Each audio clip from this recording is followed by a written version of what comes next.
តើប៉ាលីពោជាអ្វី676ប៉ាលីពោជាអ្វីទី3អត្ថន័យខលខ្វាយដោយសារលាភប៉ាលីពោចំណេញទ្រព្យព្យានាំចិត្តសាវាភាវនីមិនបានផ្កាយអភិធម្មផ្កាយមោដោ677ប៉ាលីពោជាអ្វីចិត្តនឹកអាល័យចំណេញទ្រព្យព្យាសតិដឹងទាន់ទាញចិត្តប្រាប់ថាអារម្មណ៍ភាវនីសមាធិកម្មដ្ឋានផ្កាយអភិធម្មផ្កាយមោដោ678ប៉ាលីពោជាអ្វីកូនខ្មែរប្រុសស្រីសិក្សាតាមដានផ្លូវលោកផ្លូវធម៌នេះជាធម្មទានតាមបញ្ញាញាណធម្មមេធបតី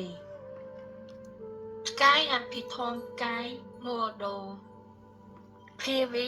11ខែមីនាឆ្នាំ26ធម្មទានសុទ្ធសាធជំរាបសួរញាតិអ្នកអានសិក្សាសទ្ធាជ្រះថ្លាអ៊ីម៉ែលជួបគ្នា KATAVONGNOSGMAIL.com ផ្កាយអភិធម្មគោ